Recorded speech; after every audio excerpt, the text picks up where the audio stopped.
I'm going to go over the latest bracketology in Division One women's basketball, and it goes as follows. I apologize for looking down because I cannot memorize all the stuff. I will go over like the 1 seeds, the 2 seeds, 3 seeds, 4 seeds. I might as well go over the 5 seeds.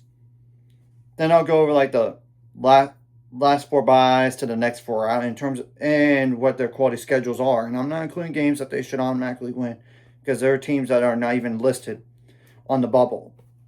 Okay. So the 1 seeds would be UConn, UCLA, South Carolina, and Texas. The 2 seeds would be Michigan.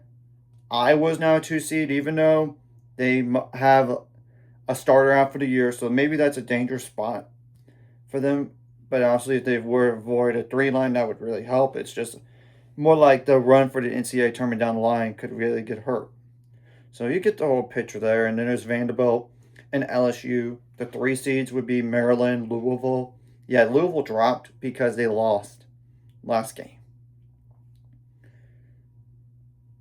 Duke and TCU.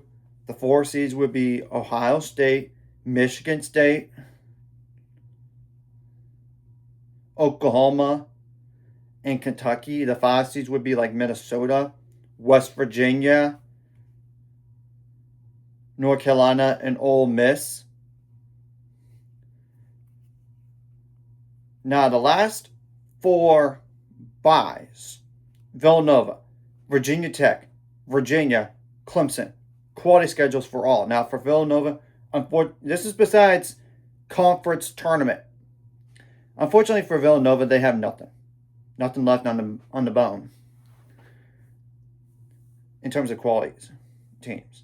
Now, the Virginia Tech, Virginia Tech has at Virginia, and Virginia is quality schedules like North Carolina and Virginia Tech, Clemson, at California, at Stanford. I know they're neither are not projected in an NCAA tournament, but you cannot discount their quality games because of they're on the bubble.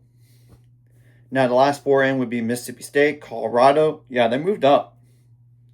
Princeton and Nebraska. Well, Mississippi State has LSU.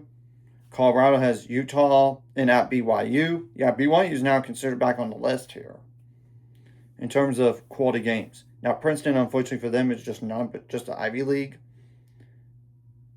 and they might have to win like the whole Ivy League tournament, or else they might just get left out potentially, depending on what other stuff happens around them. So yeah, just keep that in mind. Now, Nebraska, unfortunately for them, is none in terms of quality games.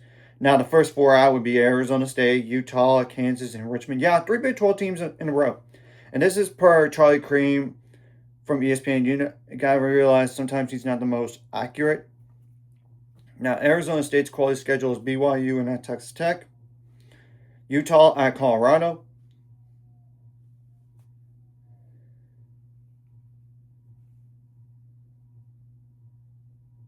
now Kansas, well, you got Texas Tech at home, and then at Oklahoma State. Richmond, it's honestly Rhode Island. Now, the next 4 out would be like Stanford, South Dakota State, California, and BYU.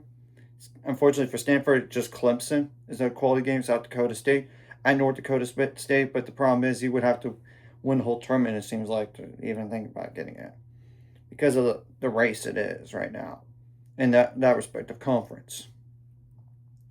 California, just Clemson. And then BYU at Arizona State and Colorado. So obviously,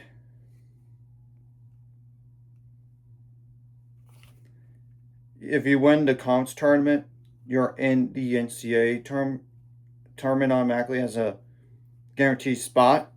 You can't rely on other teams around you on losing games in general to help your bubble chances to make the NCAAs or improve your seed line. So you got to take destiny in your own hands.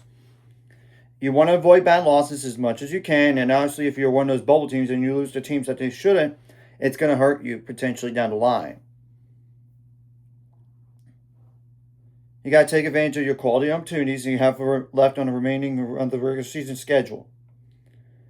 And obviously, there's still chances to move up. Even the 6 seeds, can move up to a 5, and maybe they move up to a 4 if they get a good push.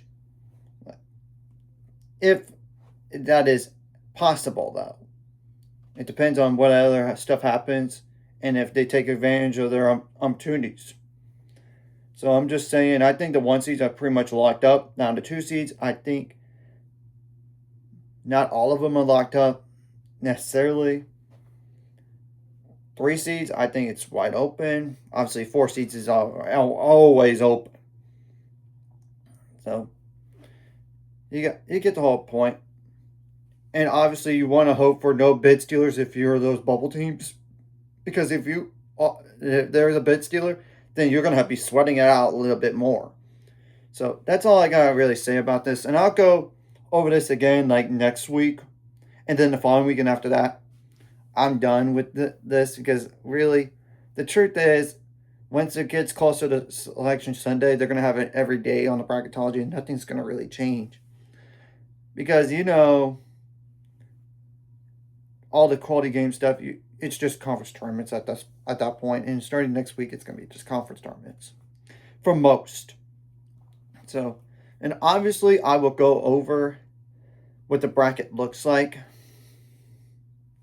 once it is released for the NCAA tournament. So, anyways, if you like this content, hit the like, subscribe button. See you guys later on the road. Hey, unsubscribe. Score's ultimate goal is 1,000 more. So, my mind, this course like video, comfy, really helps YouTube background. Some more people see it, sharing the videos help as well. Some more people can watch, and if you're watching and not subscribe, hit subscribe button, the notification bell as well.